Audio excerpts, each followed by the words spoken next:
Buckle up because you're in for a wild ride. My guest, Jane McGonigal, is a future forecaster and game designer who creates games to improve lives and solve real-world problems. Her TED Talks have more than 15 million views, and her team's prediction, made over 10 years ago, so closely outlined the events that took place during the pandemic that it makes her one of the most sought-after intellectuals in a variety of fields. As the Director of Games Research and Development at the Institute for the Future, she continues to find ways to increase personal awareness and unravel actual world issues. Now, with her book, Imaginable, she teaches us how to think about the future so we can improve our own lives and that of our society. As always, a very special thanks to my patrons who make this podcast possible. If you enjoy listening, please subscribe and visit my website, barrykibrick.com, to become a patron or just to get in touch with me. I appreciate hearing from you and will always answer your emails. So now, let's play in the future with the visionary Jane McGonigal.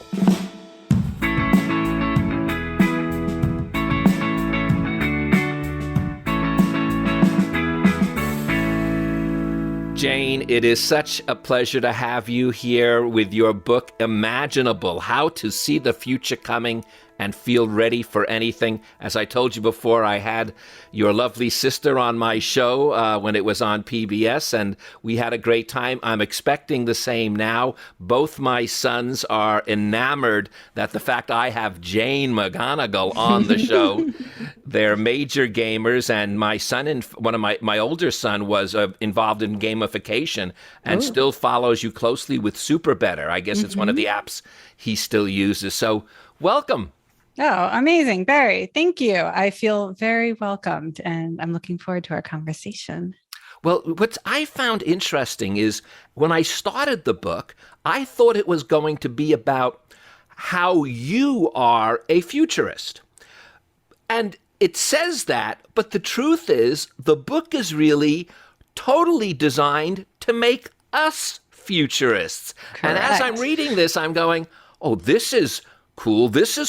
Oh my gosh, this is an instruction manual almost. Plus, what interesting philosophies are woven through it. I'm glad you picked up on that. You know, I think my mantra is I don't want to be the only person who knows how to make and play these future forecasting games. I'm trying to create a whole, I don't want to say army because there's nothing, battlesome about this, but I want to create a whole field of people who know how to do this so that we can get everybody's imagination and creativity engaged. Well, in fact, that it seems like that almost is the only way it really works. Some of your studies, like when you started with Evoke, we're talking about tens and tens of thousands of people all being involved, and the benefit that has on numerous levels, on our level as a society, our level for how we'll deal with the future. And the one thing that runs through the book is how this can affect us as individuals. Yes. I mean, when I first started training as a professional futurist, the thing that caught my attention and became kind of a research obsession was how people expressed positive emotions after imagining incredibly difficult to think about future scenarios. We're imagining global risks and crises, and people are coming out on the other side. Instead of feeling more anxious or dreading the future, they were weirdly, truly, to me, it seemed bizarre, motivated, excited, hopeful, even though we may have just spent hours or days or weeks imagining pandemics or severe climate change or currency collapses. And they would still come out and be like, wow, I'm so excited. I'm so hopeful. And that became essentially for the last decade, my research obsession.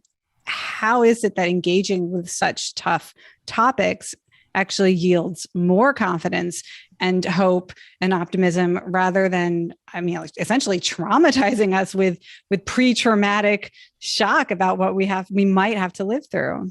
Well, that's what I found. I hate to say this, but so funny, because in my notes, I'm going, well, this is depressing, this is depressing, this is depressing. And then as I'm playing the game out, because you show us actually how to play these games out, I'm going, I'm feeling a little better. And as I'm saying that, I read right away in the book that you've come to that conclusion. And in fact, you say that if we do this correctly, not that there's an incorrect way, but if we do it with the right mindset and the right philosophical underpinnings, that this actually, you've seen it eliminate depression and anxiety. And I said, what could be better than that for us as, again, a society and as individuals, if by just thinking about the future, the imaginable, you gain a relief in your own spinning mind. Yes. And because I know you are such a serious thinker, I will clarify something that you said, which is it does not eliminate depression and anxiety. It technically, in the published papers, it reduces symptoms of depression and anxiety, which is important because there is no magic cure for being human. But what we're seeing is that by becoming better able to imagine things that you have never experienced because they haven't happened yet, they're in the future, no one knows really what they will be like. By training your imagination to think about that vividly and clearly, then we get better control of our imagination in every way. So we can stop the anxious visualizations. We can control the negative ruminations. And so thinking about the future allows us, when we're thinking about the present or thinking about the past, also to fine tune what's running through our mind so that we can focus on things that bring us a sense of purpose or meaning or pleasure instead of feeling like we're at the mercy of whatever our brain conjures up next. Well, you say even that as we're doing this, and I will make it clear that we're not eliminating depression or anxiety, but we are able to sort of get a better grasp on our own reality. Maybe that's the best way to look at it, our present reality. Let me leave it at that, because it seems at first, and we'll get into this in a second about living in the now, but the fact that we think a little bit about the future helps to alleviate our anxiety and depression, and it almost doesn't matter if we go in thinking negatively or positively, but those two ways of going in will produce different results. They can produce different results. It depends on if you're trying to motivate yourself to take certain actions, change behaviors. In that case, imagining potential positive futures where you can reap the long-term benefits of action you've taken or changes you've made. That's very constructive. But if you're just feeling anxious or powerless or even dread about the future, imagining negative scenarios and what you would do to adapt and how you would help yourself and to help others, it starts to essentially transmute that sense of, I don't know what I would do, I don't know what I could do, to feeling confident in our own capabilities and excited to be of service. And there are all sorts of positive emotions tied up with helping and serving a purpose and being ready and getting in there and rolling up our sleeves. And what's particularly useful about future imagination is we can imagine doing all of this years before we might actually have to act. So we get this psychological safety, right? There's no actual fear because we're thinking about something that isn't real yet and it might never come to pass. So instead of sort of having shock and feeling paralyzed, we can be creative and we can be flexible and we can sit with these difficult scenarios longer because we know we're talking about 5 years, 10 years, not tomorrow or even next year. You call that time spaciousness, right? It gives us a chance to, in fact, most of the thinking that we do here, again, I want to be careful. There's so many scenarios, but you like to take it out to a 10-year period because you found many reasons why that works. And one of it goes back to this time spaciousness where we feel a bit more relaxed knowing we have more time.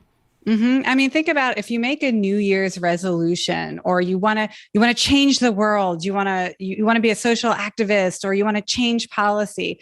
If you give yourself a short deadline, I have to change everything this month or this year even. How will we do that? How will we get enough allies? How will we get enough resources? How will we develop the skills that we need and really create change in ourselves or in the world? But when you give yourself a 10-year timeline, then there's realistic confidence. That is plenty of time and space to build a movement, to explore a new area of scientific research, to trial different ideas and improve them and change our strategies. And so, I like to say that a 10-year timeline, it's like a cathedral or Grand Canyon for our imagination. It just sort of, instead of thinking so small and has so many constraints, we can just think bigger and grander and really connect with the biggest, best possible changes or efforts or goals that we might set. I have to say that was the first thing that happened to me as I was playing the games was, and I'm older, so, and you make a little note that it is sometimes a little different when older people play this game. Obviously, if you're 90 and you're thinking 10 years into the future, It may be a little different. But I found, even at my age, thinking 10 years into the future with the way I was thinking at that time, it was liberating, actually. It felt beautiful. And you say, in fact, that it prepares our minds. And this is the part that I found real interesting, and not only stretch our minds, but our collective imagination. I wonder how you tied that in. I thought was beautiful because I'm very into the sort of grand consciousness and the individual consciousness. And this sort of is the individual mind and the collective societal mind. Go into that because I found that fascinating. Well, a lot of futurist thinking work is really designed to challenge our assumptions, not just as individuals, but as organizations, as society. Challenge our assumptions about what we think can and cannot change. Work. Do we really have to work 5 days a week? Why is that? School. Is it really a place we have to go to physically?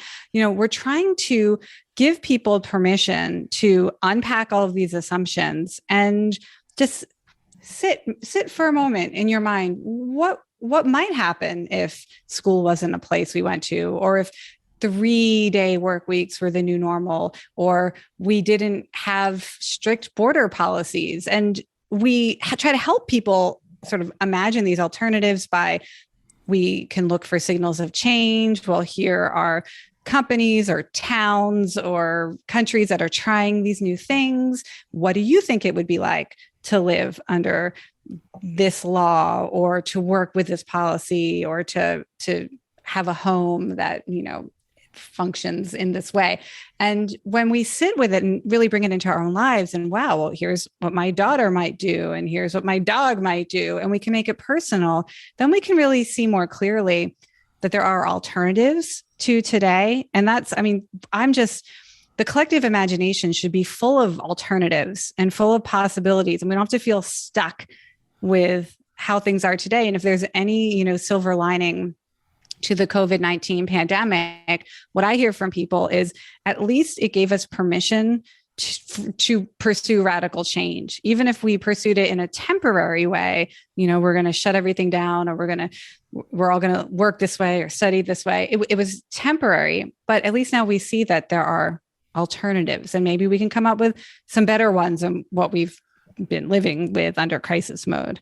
Well, one of them that I could not get out of my head and I had to share with the family was Thank You Day.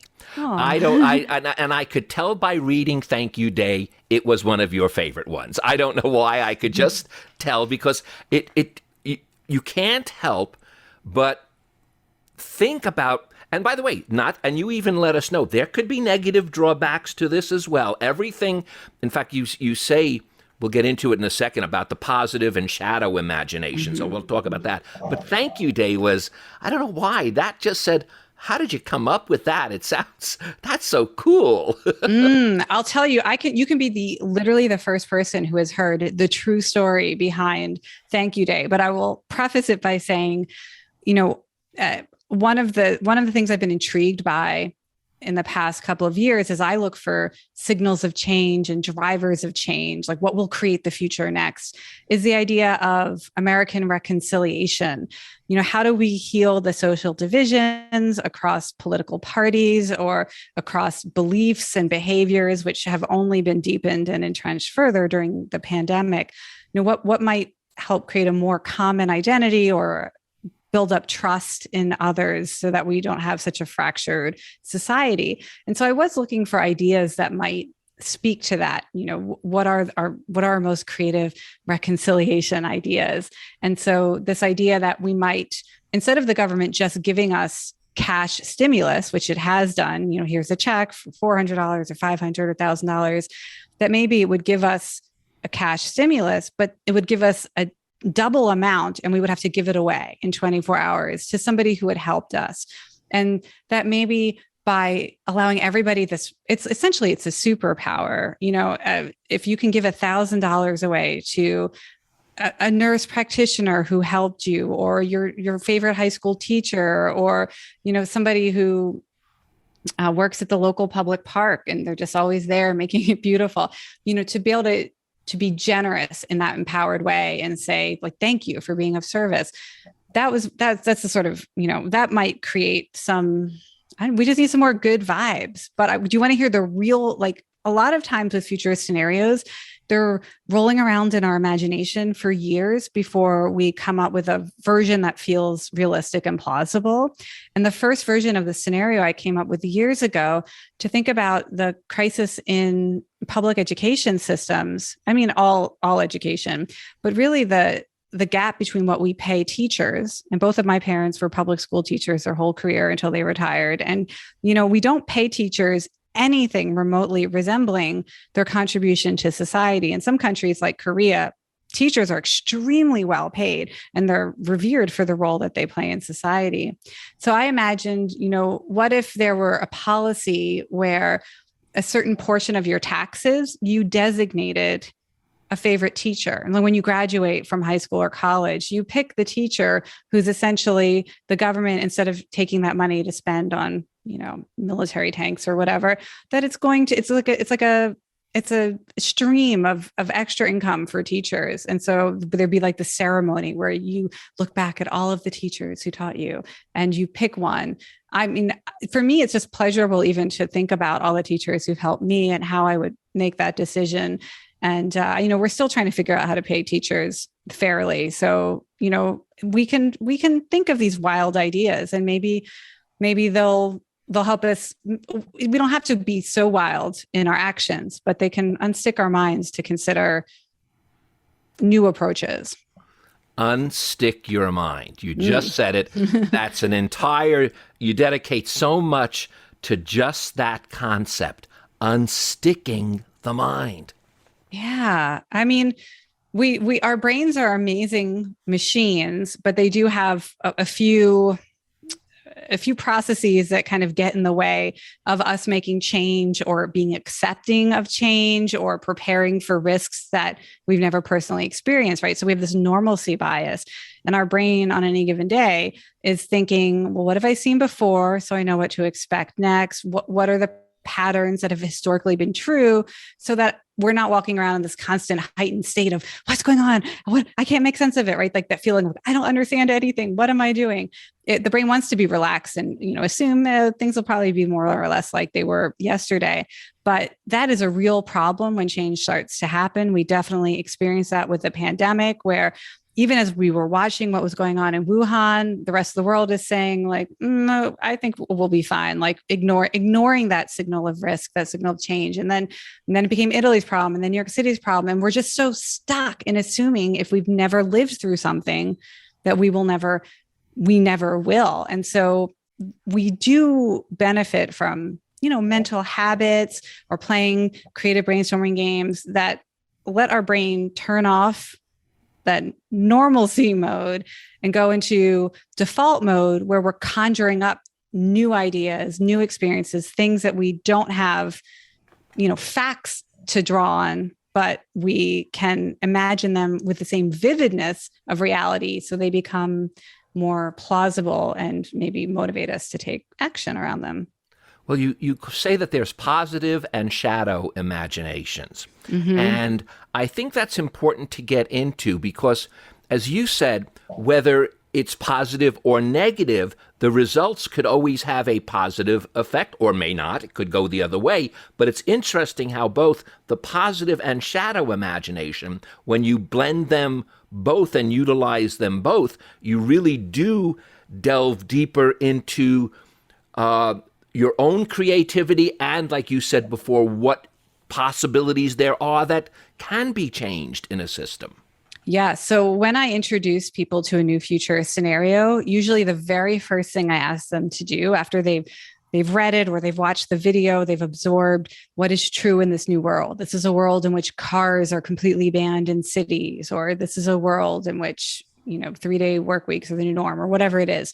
I ask them, what's something good that could happen in this future? What's something to be excited about in this scenario? And what's something you would worry about in this future, or what's something that could go wrong in this future? And before I let them do anything else, they have to come up with at least one answer to both questions, because what we see is most of us tend to have either an optimism bias or a pessimism bias, not necessarily for every scenario, but for a type of scenario. So some people, when they imagine global threats, they have this optimism bias where it'll be fine. We don't have to worry about it. The experts will figure it out, right? I mean, that kind of optimism can be quite dangerous. Other people, they hear about a new technology and they think, oh, this will change everything, and we're going to use it to cure cancer and save the world. And that's another kind of optimism bias. And that can be good. It motivates us to try to bring new things to fruition. But either way, we want to flip it around and try to balance out in our own minds, or if we're in a group, if we have a team assembled to consider a scenario, we want everybody in the room to be willing to hold the positive and the negative. And I'll give you an example. Well, in the back of the book, I talk about this scenario. We had 10,000 high school students imagine what they would do if there were a new social network that used neurosensing technologies to automatically share thoughts and feelings. So talk about no filter, right? This would be your most authentic self. And we asked them questions like, would you join? If you did, would you let your parents follow you? Who would you want to feel? Who would you block? How would this change dating? How would it change activism? How would it change learning? And we wanted to get a sense of their intuition about whether this would be a good and useful technology or not, but also whatever their immediate reaction was, to look at the flip side. Why might some people like this? Why might some people want to be on this network? Because if you can't see the positive benefits, you're going to miss a lot of change, because you'll just assume, well, no one will ever do that. Why would they do that? It sounds ridiculous. But if people are motivated, they may, some new technology becomes widespread. Likewise, if you're too optimistic, you'll miss the unintended consequences, the potential harm, systemic risks, all of that, which we definitely saw with social media. Not enough shadow imagination in the early days. So yeah, we use both, and then we just have we achieve more balance in our mindset about what the future might hold. You also tell us by doing this, we empower ourselves. You say that your exact words are, we all have a part to play in creating that positive long-term change. Oftentimes we feel as individuals that we don't have any power. And by playing these out, I want to be careful. Obviously you play them out, you don't become powerful necessarily, but you do let us know that in the long term, we each play a role, and none of those roles can be discounted. In fact, you talked about the teachers. One of the things in that thank you day is the teacher also has to give money to someone that they thought helped them. So there is this collective we that has a positive element when we do this. Yes. And, I talk about discovering your power it can be as simple as identifying little actions that you could take today just to feel more ready for the future. So one of the scenarios in the book looks at facial recognition technology and what it might be like when it's not just used by governments or police or security, but let's say facial recognition is integrated with every app on your phone, the games you're playing, dating apps, search engines. Imagine there's a face search engine where I could point it at anyone I'm walking by and learn whatever public information there is about that person. So I ask people to imagine what it would be like, what it would feel like if you saw somebody face searching you, and how would you feel and how would you react? And would you face search them back? So let's say you're imagining this future and like, well, what do I do? I mean, the technology is not here yet. We don't know how abundant or integrated it will be, but maybe you could do something today to feel more ready. So we look for these like little 5-minute actions that you could take, micro actions. And one micro action that I recommend to people after they play with this scenario is you could watch a YouTube video about adversarial makeup. So Barry, have you heard of adversarial makeup? No, tell me. It's a way of applying makeup to the face that confuses the algorithms in facial recognition technology so that it stops them from correctly identifying you. And it looks like you're like a new wave 80s punk star. It's like geometric shapes over your eyes and things like that. So it's first of all, it's just kind of cool. But maybe you want to learn and play with it, and you could try it so you're ready if you want to block the algorithms. But also, even just by wearing it, maybe people ask you like, hey, Barry, what's the triangle over your eye? And you could say, let me tell you about what's happening in facial recognition. And you become sort of an agent of increasing people's awareness.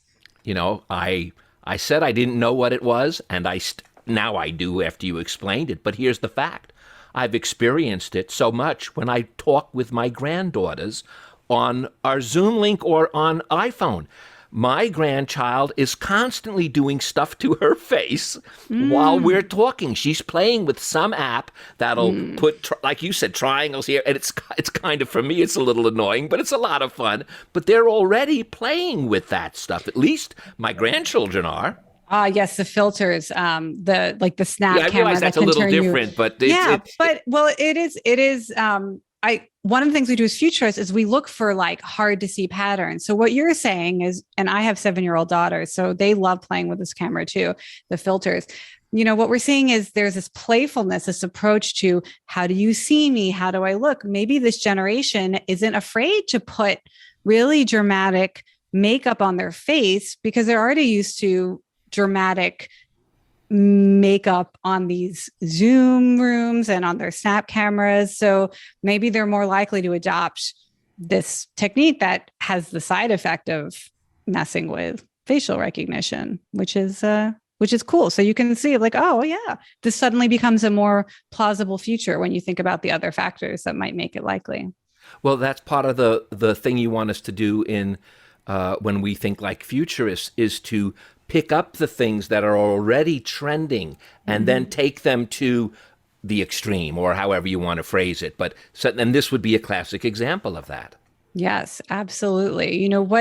What little weird things are you seeing? I mean, I'll share with you an example of a signal. So we have a database at the Institute for the Future. And we if you see a signal in the news or social media, you add it to this database and you tag it, and we use it to kind of look for those patterns. And so one signal I saw today was the number one women's tennis player, retired at age 25 because she said like, I don't know, this isn't what success means to me. And the amount of effort it takes to like maintain your body, the sacrifice to be at that level, that's just not the dream I have for my life. And we're seeing like young people who lived through the shutdown and lived through border closures, they are not messing around when it comes to rethinking what does success mean? What does happiness mean? How do I want to spend my precious limited time on this earth? And, we're not all professional athletes,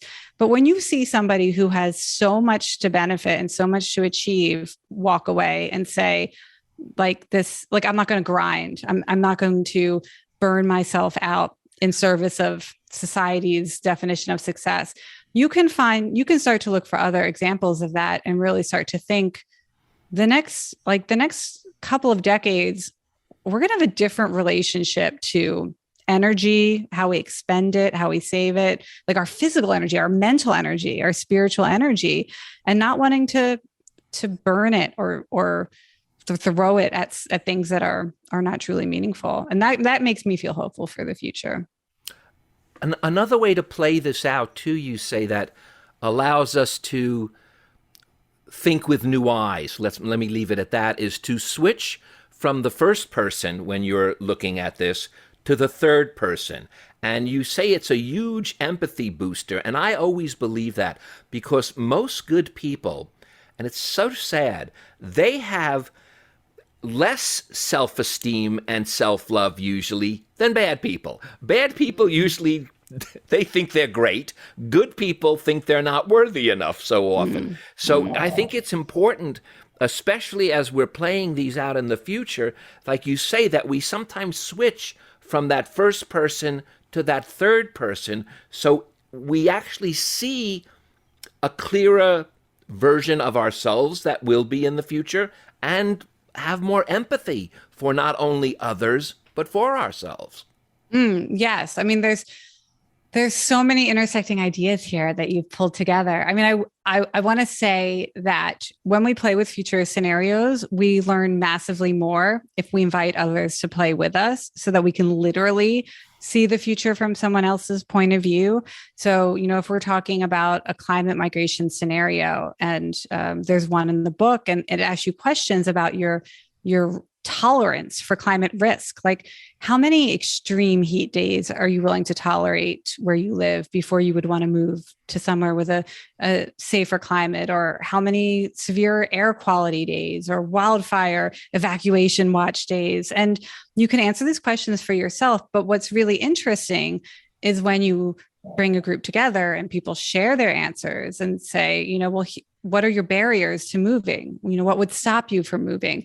Where would you want to go? What resources would you need? And when you start to hear a few other people, or a few dozen people, or a few hundred people answer the same questions, you get a sense of the complexity, the nuance, the diversity, and just how futures affect us differently, and what we bring to the future in terms of our distinct and unique hopes and values and purpose. And so, it's one of the reasons why I set up a community online for people who read the book, and they're like, okay, this is what I think about this scenario, but I do want to see it from other people's point of view, but I don't know 1,000 other people who are reading the book. In my neighborhood, you can come online and you can play with 1,000 other people and tap into that. I mean, it's extreme empathy. You suddenly have this intelligence about other people's motivations and goals and fears, because you're all looking at the same future, but you're seeing it from different points of view. Let me mention the book again, just so that people can take a look at this, because they're going to have so much fun as they play along. That's the best part about it too. It's truly an interactive book. You're a gamer. I mean, you wrote it as a gamer almost. You want us to play the game with you, and it is imaginable how to see the future coming and feel ready for anything. Mm-hmm. And one of those things that you tell us to do in order to do that is to zoom in and out of time and perspective. That's a kind of an interesting way to see the future, by zooming in and out and changing perspective. That's a key thing that throughout all the games we'll play, one of those, and like you also said, turning things upside down, looking at the other side, but zooming in and out is another form of giving perspective, or seeing things with a new eye or a new attitude. Mm-hmm. And so one of the types of zoom outs you can do is scale. So we were just talking about Ash Barty, the #1 tennis player, retiring. Okay, she's 25 years old.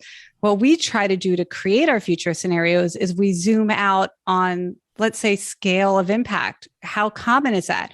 What if half of 25-year-old women decided to opt out, to say, no, this is not the grind, I'm done? Or not just women, but half of 25-year-olds said, I refuse to even embark on this traditional sense of work and 40-hour work weeks and toxic capitalism and toxic productivity. So you scale out to imagine it's not just one person now, but it's 1 in 10 or 1 in 5 or 1 in 2. And what does a global youth strike look like, or a global youth opt-out movement? How does that affect our economy and our systems? And so we can zoom out, not just in time, but also if a signal of change becomes commonplace, it's very different. The world changed quite a bit from, the first person walking around with an iPhone to a majority of people on the planet having access to the internet on a mobile device. What that scale makes possible is transformative. But it's funny too, because you have to play that other side, because without the capitalism, we wouldn't have had the iPhone in the first place. So if you want to opt out of toxic capitalism, you better find some form of good capitalism. And even like with the exchange for thank yous instead of weapons, right now, I guarantee you the best way people in Ukraine could be thankful if they had some weaponry that could protect them. So there is this interesting, that's why you are so careful in the book, that you've got to see this from so many different perspectives. Yeah. Now, I am definitely a bit of I have a desire for radical change that definitely, it gets me excited about certain signals or scenarios. But I will say, as I write in the book, global youth disillusionment was the number one underrated risk identified by the World Economic Forum in their global threats report for the year that I was writing the book. They don't see this opt-out culture as being, an amazing social revolution. They see it as a possible threat to global productivity, to peace and stability. So, I'm often accused of seeing more of the terrible things that could happen. Sometimes I do try to also, feel some genuine, authentic connection to, what's motivating people? What are they hoping for? What's driving them? But yeah, that was identified as a threat, not a hopeful scenario by the World Economic Forum. So you're correct there. Well, the other thing you just said is authenticity. And the one thing that happens is, even if we change because we've played these games, the thing that you really want us to also be aware of being our authentic self when we view these things, because we're still going to be us in the future. Now, we may have some changes that we've made. I mean, everyone could have lost 20 pounds. You could have gained, the infinite possibilities. But authenticity, you brought that out in a number of ways throughout the book, the importance of being authentic. Well, it's funny. The very first time I helped run a social simulation. So that's where we take one of these scenarios and we invite 1,000 people or 10,000 people to spend weeks imagining their lives in this scenario. How are you adapting to an oil shortage? How are you adapting to a supply chain crisis? And every day they report back on this, essentially fictional social media network. Here's what I'm worried about. Here's what I need help with. Here's what I'm trying. Here's what's working. And they're imagining their daily actions and daily lives. Well, the first time we ran one of these games, a lot of people came up with alternate personas, like it was a video game and they were going to be a fictional character. And I had to get in there and be like, no, wait, stop. No, be yourself, because we're trying to really find out, what might people really need? And also, I want this to stay with you as a memory of your own future, so that when changes start to happen, you're more aware of them, so that as you are given opportunities to act to affect this future, you think, yeah, this is something that I'm a part of, because when you played the game, you were playing as yourself, not as a fictional character. So, we used to describe these simulations as like role-playing exercises, because they do require you to act as if a situation is real. But then I said, well, we shouldn't use the word role play because you're playing yourself. It's real play, not role play. And that is extremely important because you will have much more useful, actionable insights as you play. If you're playing as yourself, even if you're, when I first started doing this, I imagined I might be a parent 10 years in the future when I was not a parent. I didn't know what being a parent would be like. It was, it's been different than I probably would have imagined without firsthand experience. But I did at least try to imagine going through these futures as a parent, even though I wasn't one yet. But it was still me. It was still Jane McGonigal living through these futures. And I'm gonna. I hope should I put up one of those signs that say "Warning, alert, alert"? But the name of your baby you actually imagined in the little dramatic thing that you did. I thought that was kind of trippy a little bit. Well, I mean, I named my child because one of the first things you do when you play these simulations is you have to introduce yourself to the community. You create a profile like you would on LinkedIn or any network, and you describe, here, I'm Jane McGonigal. But if we were playing now, I'd be like, okay, I'm Jane McGonigal. It's the year 2042. So I'm 54 years old and my daughters have just gone off to college, even though in the present moment, they're in first grade. So you're imagining these, you're imagining your future self. And so I introduced my fictional daughter in the social profile, but see, I named her Pepper. And when we actually found out that we were expecting, I said, well, we have to name her Pepper. And my husband said, no. So we do not, in fact, have a daughter named Pepper, but when I look at her, sometimes I'm like, I know you're my Pepper. You're that girl that I imagined even before you existed. I still think of her as Pepper. Well, and I guarantee you there'll be a nickname Pepper coming up shortly. Now, the one thing also, we're talking about the forward and looking, but you say another key thing for us to be able to do is look back to look forward. And that, I think, gives a lot of power because that brings in that whole element of history and being careful it doesn't or does repeat itself, depending what history you're looking at. But looking back to look forward is an interesting way of developing the skill. It seems like it helps you to do that. When I was reading the book, it seemed to make it easier for me to play the game when I was able to play it that way as well. Yes, it's like a kind of a warm-up exercise for your imagination. Even if you just take your own life and kind of go in a time travel machine and visit 10 years ago, what would that person be surprised or shocked to hear about? What changes have happened with technology and society, in your own body, in your family? And when you think about that and you realize how much has changed over the past decade, it allows us to think more flexibly. When we have that really visceral sense, like, wow, a lot really can change. Then when we try to imagine 10 years out, we're more open-minded. We have that sense of just as radical a change in my body or family or neighborhood or industry or whatever it might be could happen. And it also, I like to look back because it reminds us that the rules that we live by today, this is a very game designer thing to say, but the rules that we live by as a society are not natural laws. They're not like the laws of physics. The fact that we agree to have a certain type of border policy. When I started researching climate migration and I was reading about potential solutions to allowing people a little more freedom to move on the Earth's surface if certain areas are no longer compatible with human life. I mean, we're going to trap people behind borders, or are we going to rethink our policy?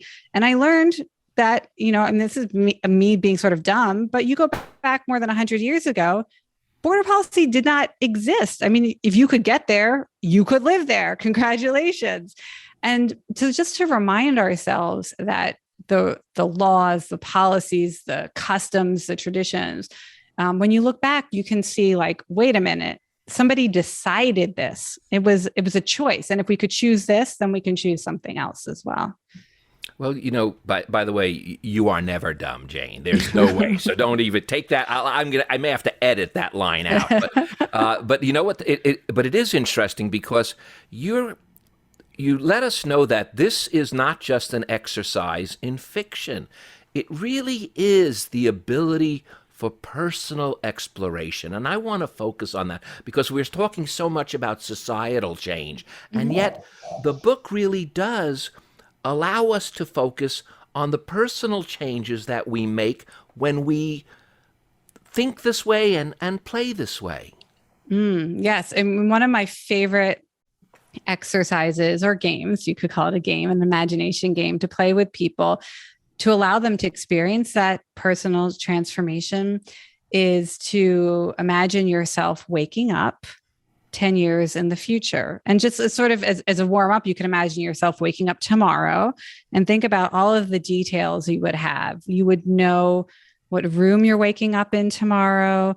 You would have a sense of what you might be wearing, who else might be in the room with you, whether it would be light or dark, what sound would wake you up. Is it your phone alarm? Is it, your partner saying, wake up? Is it your kid saying, wake up? Your dog, cat?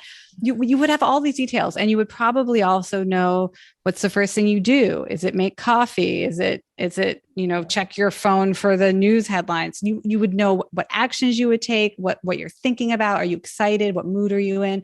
So you could do that very easily and vividly for waking up tomorrow morning. But if you try to imagine it 10 years out, you don't have that same level of information. Where will you be 10 years from now? Who would be with you? What kind of mood will you be in? What's going to be on your schedule for the day? Suddenly, you have choices to imagine any kind of future, any future habit, any location. And what we see, and I love it when people do this, is when we don't have restrictions, because the future could 10 years from now, that could be anything. Then we imagine things that are more closely connected to our deepest values, our most authentic goals, the things that bring us meaning and pleasure. And, you're probably not going to imagine yourself waking up 10 years from now and taking out the trash. You're probably going to be bringing something really interesting. And I find when people do this, the things that pop in their minds are like, wow, okay, but how do I make that 10-year future real? What are the odds that I'm going to wake up, in this country or with this person or in a body that feels this way? And then you start, but it's like, you got 10 years to figure it out. Let's be creative. Let's think. Let's use the time spaciousness to get to a future that you would be thrilled to wake up in. There's a quote you have in the book. I don't think you even assign it to someone. I could be wrong on that part, but it's something that you said is almost a mantra to you. And it was strong opinions, lightly held. And there is something so poetic about that. I have to explore it. Strong opinions, lightly held. Yes. So it is a mantra at the Institute for the Future. It's a phrase people might have heard before. It was coined by an IFTF researcher a couple of decades ago. And it's this idea that, when we think about the future, whether it's change we want to make or risks we want to be ready for, there is a certain intensity to our emotions and ideas that make it, that give us the motivation to try to shape the future. And when I was first started working in game design, I was going to all these game developer conferences, and I was like, hey, we should try to make games that are worthy of a Nobel Peace Prize. What kind of game would that be? Everybody hates games. They think games make us violent, antisocial, which is not true. But in order to change that conversation, could we make a game that's worthy of a Nobel Peace Prize? And that's a strong idea. It's a strong opinion. It's driven by strong emotion or a strong belief that games could be of service to humanity, or that games are good for us and people don't see their true value in society. So strong feeling, strong ideas, but they're lightly held because, you don't want to be on such a mission that you don't see alternatives, or you're not willing to listen to facts that might not conform to your opinion, or, someone else might take it in a different direction that's more plausible or more probable. Okay, game designers are not really excited about a Nobel Peace Prize. That's just not their thing. But what if we could get FDA approval for video games to treat anxiety and depression. Let's say that's what the kind of game we want to make. You want to be open to other people's transformations of your strong opinion, because it might be more realistic or might be more impactful, or more exciting to others. So yeah, we come with these strong ideas, but they're lightly held. We want to be able to change them, never get stuck. Because if you get stuck in a certain way of thinking, I mean, there'll always be something that you're missing. One of the things I love doing, Jane, especially when I have a book that's so juicy as yours, is I like to share it with my family and my friends. And when I did, and you'll help pull this thing, the first thing they all said was, Barry, you do so many subjects that require you to be in the now. And I said, well, this doesn't really take you out of the now. This is what you are doing in the now. You're thinking about the future in the now. And then, though, when I did read them the dedication to the book, it's dedicated to your sister, Kelly McGonigal, who lives 6 minutes in the future. So explain that, because that was the first thing, and numerous people said it to me. I gave my best explanation, but tell us how this is not taking you out of the now in the sense of the truest sense of the word, when it means to live within the experience of what is happening. I'm glad you brought up my sister, because she helped me answer this question. When I teach how to think like a futurist for Stanford University's continuing studies program, and I have them just ask me anything about future thinking, not just what we're teaching on the curriculum. The question I get most often is some variation of, is future thinking in conflict with mindfulness? And my sister Kelly, of course, she teaches meditation. She has a great mindfulness practice. And the dedication, living 6 minutes in the future, is because she was born 6 minutes before me. So she's experiencing her life 6 minutes ahead of me always.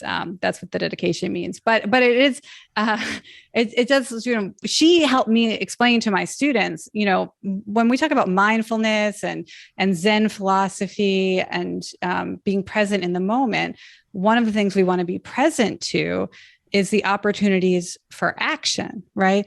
And if you know that in the future, you might have to live through this disruption, or that in the future you might have this opportunity that seems unthinkable today, but like, wow, what would I do if I were given that opportunity?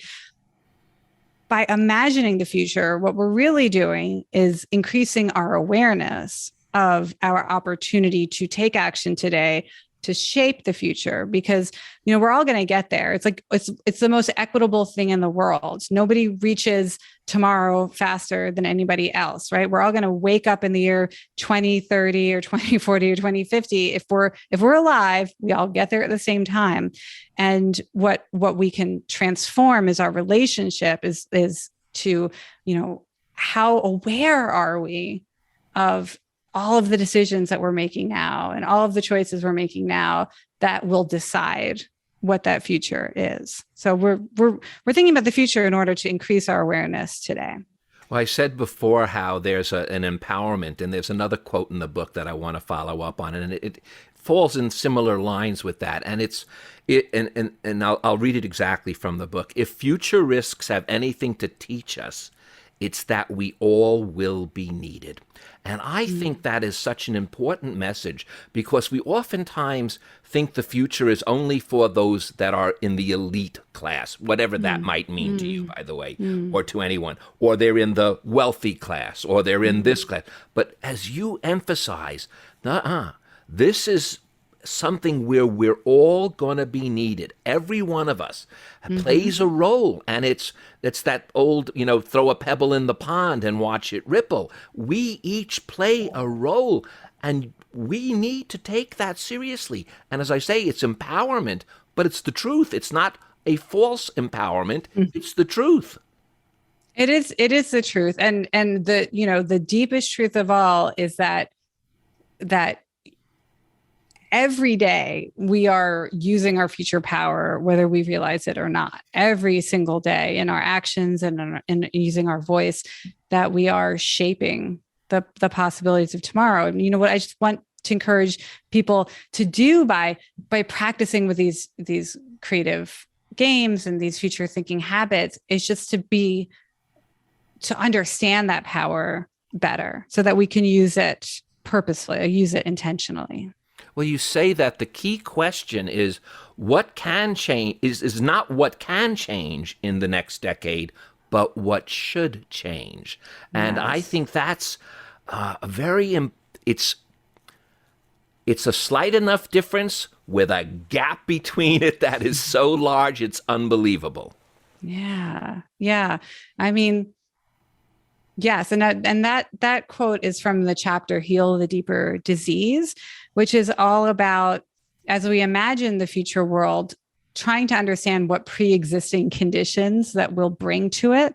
Because whether we have a transformative technology that's solving all kinds of problems, like yay, or we have a new political system and when there's more peace, like yay, whatever future we're imagining, even if it's a wonderful future, if we haven't healed some of the deeper diseases like economic inequality or racial injustice or these political divisions or climate change. I mean, if we don't address these now, whatever future we wake up in, it will be weakened or jeopardized. And if we're talking about a future crisis, well, then those pre-existing conditions will make us more vulnerable as we try to deal with it. So, it's not just what kind of world do we want to wake up in, but what really needs to change now so that even our best case scenario futures, that we're in a position to really to live them and experience them and not have these lingering social challenges that would prevent even the most miraculous technology from truly changing lives, or the most enlightened political policy from really changing society. But you asked this in this is your question, actually, that you ask, and I think it relates to this, is how do we learn our own power? I think that if we need to bridge that, that's it's just one question that I remember seeing in the book, but it's very deep. It's very important. How do we learn our own power? I love that you're pulling so many questions out of the book. I at one point I counted the number of question marks that appears in the manuscript because I was like, I think there's a lot of questions in this book. And there were hundreds of question marks in the document. And I thought, I have this question wall in my house where when my kids ask a question, kids are always asking these profound questions that you can't quite answer right away. And it's like, oh, I don't know. Why do we have feelings or whatever they're asking about? We put it on the question wall. We write on a pretty index card and we tape it on the wall and we have all these questions. And it's sort of every once a week or a couple of weeks, we pull down a question and we try to sit with it. And so I just say, I do hope that people will write down some of the questions in the book and not just, I attempt to answer many of the questions that I ask, but also just as a spark for readers. We often pull our favorite quotations out of books, but usually they're statements or sentences. And I'm hoping that people's favorite quotations from this book, like yours, will be questions that we can put on our wall and just use that to fuel our imagination. And, to answer the question, where do we find our power? I think we learn our power by practicing in these games, in these mind experiments, these thought experiments. We imagine ourselves doing things that we haven't done before. Imagine using our skills to help, to be of service during an unprecedented crisis or disruption. And by coming up with plausible stories, we sit down, we write journal entries from the future.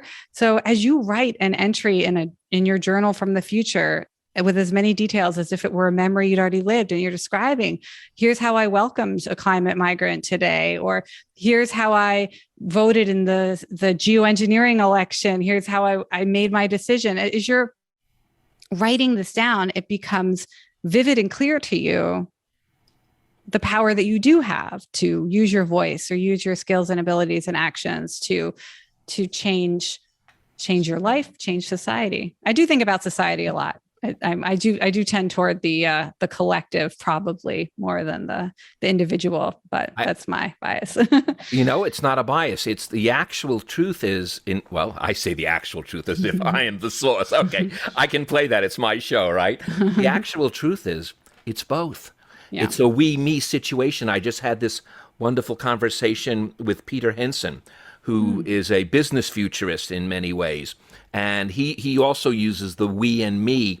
There is no real separation. So even if you're thinking about society, you can't help but be thinking about the individual. And in fact, you make it very clear because this is not a question that I'm going to quote. This is a line that you wrote. You say that if you're not, actually, I think I've got it. If you're not the hero of your own story, that's the saying, you're telling yourself the wrong story. You add the fact that if you're not the hero of your own future, then you're imagining the wrong future. That's heavy. Oh, I like it. Yeah, we sit with it. I'm constantly telling my students, let's sit with that for a moment. I say, like, you don't have to be with future imagination. It's not a superpower, and you're not like having to deal with this burden of stopping the future from happening. I always say, like, I'm most famous for my pandemic simulations and how many things that they accurately forecast. But the pandemic, the COVID-19 pandemic still happened. I got sick early on, even like knowing it was coming. It didn't save me from getting it. It didn't save the world from living through a pandemic. It's not like a superpower, but what we learn to imagine, we can't like stop the bad things from happening, but we learn to imagine how, if difficult times arise, how we will be able to heal our pain, or to lift someone else's load, or to make moments of joy or beauty or purpose, no matter what world we wake up in. And that, to me, is the most profound thing that I've witnessed across the simulations that I run is, artists find ways to, here's the art I would make in this future. And musicians write songs for this future, and teachers find new things to teach in this future, and healers find people to heal. And so, it's really about tapping into that part of ourselves that is of service to others, to humanity, to something bigger than ourselves, and realizing that whatever future we wake up in, we will have the most meaningful experience of that future if we are using that calling to adapt or to help others. Jane, where do we go from there except to thank you so much for appearing on the show? You tell us the gift of the future is creativity, and your book, Imaginable, sparks every point of creativity in one's body. And I want to thank you so much for the time you've taken to provide this information for me and my listeners. You just really, you do have a gift, and I thank you so much for sharing it with us. Oh, thank you, Barry. Thanks for listening. If you enjoyed this podcast and want to hear more, please subscribe or become a patron of the show at barrykibrick.com to keep it going every week. Thank you.